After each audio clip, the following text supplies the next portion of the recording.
What is going on, guys? Noah White here again. We're going to be working on the Nissan still, but I wanted to bring something to your guys' attention about the Lexus. Recently, or I may have mentioned it before, that my AFR gauge has been just going haywire. I don't know what's going on with it, so I reached out to Summit Racing again. Keep in mind, I put this gauge on maybe about 8 months ago, and it was perfectly, actually I put it on when I very first put the turbo kit on, so that's almost about a year ago now. And it was working fine for about 6 or 7 months, probably about 7 months, and all of a sudden it just started reading lean. So I thought maybe the sensor was bad, so I reached out to Summit Racing. They sent me a replacement sensor for free, so swapped those out. That sensor worked for all of 10 seconds, turned it on, then it just died. So now it's doing the same thing again. So I went on ahead and just reached back out to Summit, and I do like dealing with big companies. They always will help you out, you know, provided you have a pretty good claim to make. So basically they're going to allow me to return the current AFR I have now. I'm using an AEM wideband gauge. I'm going to return all of that. So I got to take the gauge back out. I got to take it all apart again.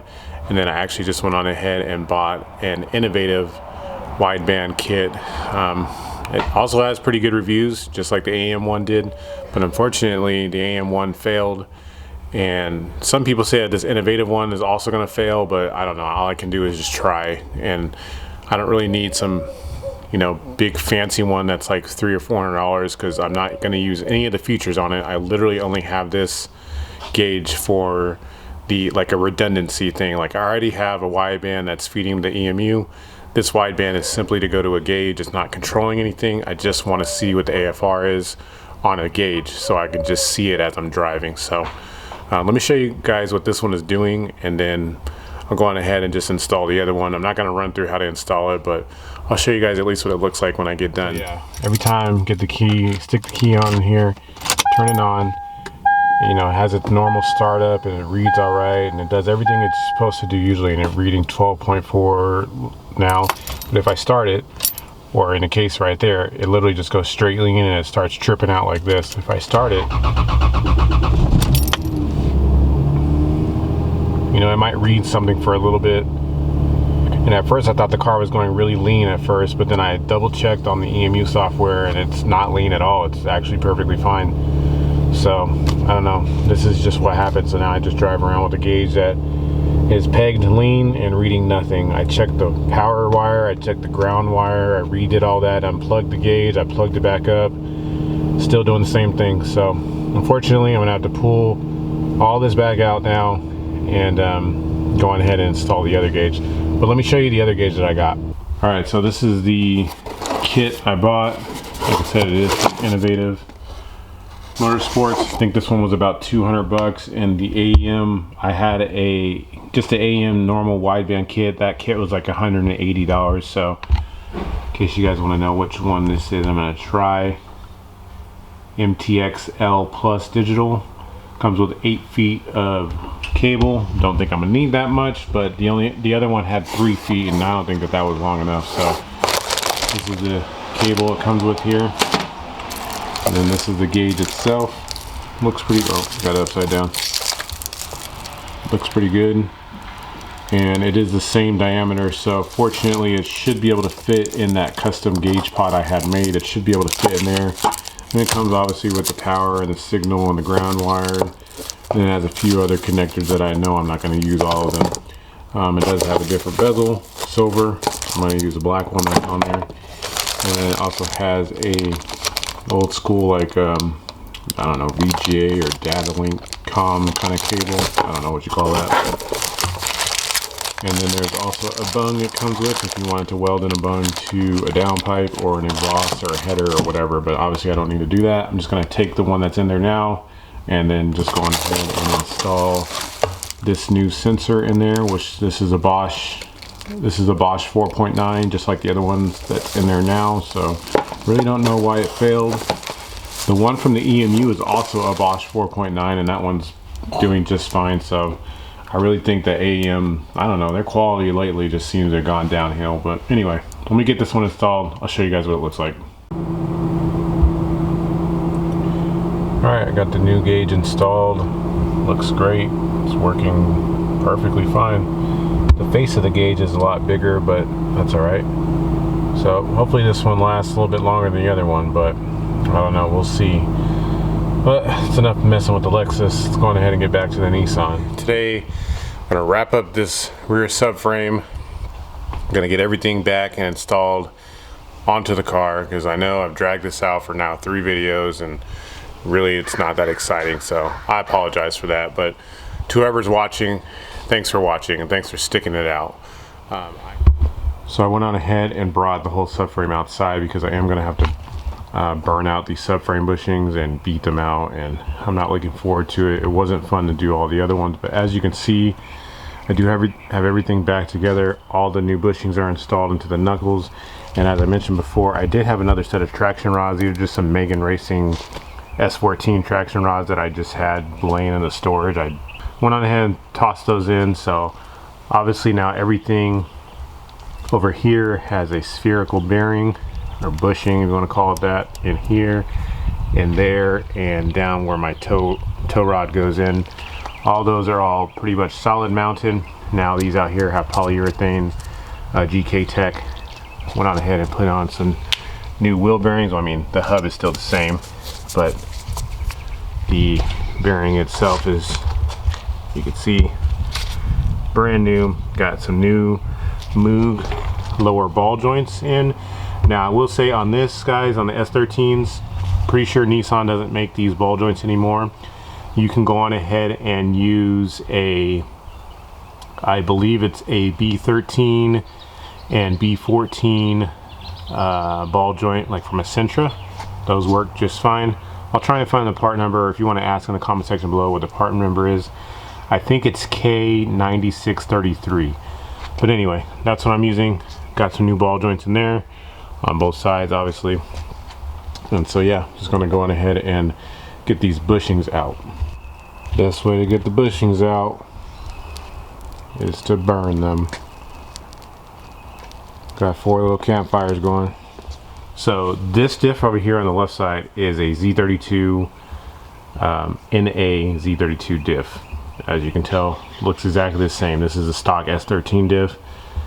The only differences you can see on the outside are the covers are different and the output flanges for the axles are different. These obviously are the 6x2, 1 2 1 2 1 2 triangle kind of shape, and Z32 and S14 ones look like this with a star. And so the only thing you need to do in order to swap in the Z32 diff is you need to swap the covers. I already did that, so this Z32 diff is ready to get bolted in. The S13s are bolted with 4 bolts. That's why I put this S13 cover on the Z32. This is what the stock Z32 and S14 look like. This is the stock cover. Obviously I'm not using that. Using the S13 cover. As far as the front is concerned, you can see the Z32s and the S14s, they mount differently. There's actually bushings in here, so I bought these solid mount bushings. These are from Enthuse Spec. These allow you to bolt the Z32 and S14 diffs into the S13. You need to have these for sure. You can't bolt it in any other way. So you can see the stock S13s don't use bushings. They're just solidly mounted straight to the subframe. That's what I'm going to do here. There's 2 bolt holes in here. I'm going to just bolt this up with these 2 supplied bolts that they gave. These were kind of fun to install. You do have to remove these sleeves. These are the sleeves. These sleeves are actually pressed down into the factory diff, so I cut them. You can see I cut it and then I just beat it out of there and it came out. So it wasn't too hard to get it out. Then lastly is axles. So first, change the covers over, get the correct front diff mounting, like conversion kit. I don't know, there may be different kits that actually use rubber, but I don't know. I'm just gonna run those. And then you need to get the correct axles. All right, here you go. These are the axles you need to run. The stock S13 axles up top, and the new, this is the J30 axle that you're gonna wanna run. So you can see the J30 axle has the correct 5-star mounting, and These are the same type of splines. These go right into stock S13 hubs, no problem at all. So you won't have any issues with that, and they're the correct length. So do make sure you get the driver and the passenger side, just so that you know you have the correct ones. If you go, I'm pretty sure you need 90, like, I don't know, late 92, 93 J30 axles. If you go into 94, there is a split year and they changed the axles to where they look like the S13 ones. So you just need to get the early J30 axles that have the star kind of shape like this. So that's really all you need. Axles, swap the covers and get something to mount in the front, and the Z32 diff will bolt right in. This has a VLSD. Obviously my stock S13 diff is just open. So, I mean, I'm not looking for it to lock up 100%, but it's definitely a step forward for, you know, from going from here to here. And I refuse to drive on a welded diff. I'm sorry, I'm just not that cool. After much time and struggle, I got all of the subframe bushings in. I just followed the instructions that they had. They said to just press this one in and put this little spacer on top. You can also use a spacer on the bottom, or excuse me, another spacer on top, and that will kind of help with anti-squat properties. But the S13 chassis already has pretty good anti-squat, or basically setting up something for traction, like out of turns and maybe even at the drag strip if you want. The S13 has pretty good pickups for that. A lot of people who do go in road race sometimes actually switch to the S14 cradle, because the S14 cradle has different pickups which are more suited towards road racing. The S13, if you want to say, is more suited for a drag type car, although ideally none of this really is a drag setup. But I'm not looking for a drag car. I would like to have a grip setup, as I always have. So anyway, got all these in, that one, this one in, and all four in. I'm gonna put the lower sections on after I raise it up onto the studs. I'll put the lower pieces on, and I'm hoping that those will just kind of just, you know, suck up into place as I tighten up the bolts. At least that's the hope. But for now, I'm gonna go ahead and get this differential back in here and mount it up, and get this back onto the car where it belongs. Everything bolted up pretty good. You can see new axle here, both sides. Got the solid mounts up in the front. I did fill this with some diff fluid before I put it up in here. You don't need to use anything special for the VLSD diffs, guys. I'm just using 75/90. You don't need to use any kind of LSD additive or any of that, because the VLSD unit is actually sealed inside and it has its own fluid. So you could just run regular gear oil, whatever you choose, whatever company you want. I'm using Mobile One because it was on sale, but it really doesn't matter. Got it all up in there. I haven't tightened up the CV axles yet. I haven't got the brakes on or none of that yet, but I'll get this all on here in a moment. I tightened up the ball joints, got grease in the ball joints. Pretty much everything is back together and up in here. Didn't really have any issues, so pretty excited about this, guys. Alright guys, well, finally got the subframe back into the car. Fresh bushings everywhere, new ball joints, new wheel bearings, new axles, and I did go on ahead and install the Z32 VLSD, which I'm pretty excited to try. I hope it's not blown already. The car I pulled it from had like 110,000 miles on it, so I think it should work. I hope it works, but we'll see, I guess, when I get out there and take it. Well, I don't know if I'm gonna take this car to the track. I do run on the back roads a lot, and I can definitely I will notice a difference there with the LSD versus having non-LSD. So either way, it's a step in the right direction. But I hope this helped you guys out. If you have any comments or questions, just ask them in the comment section below. I appreciate all the support as usual, and I'm always here to help you guys out. So feel free to just leave me a comment below or message on any video, and I will definitely do my best to try and answer you guys. I'll see you guys on the next video. Peace.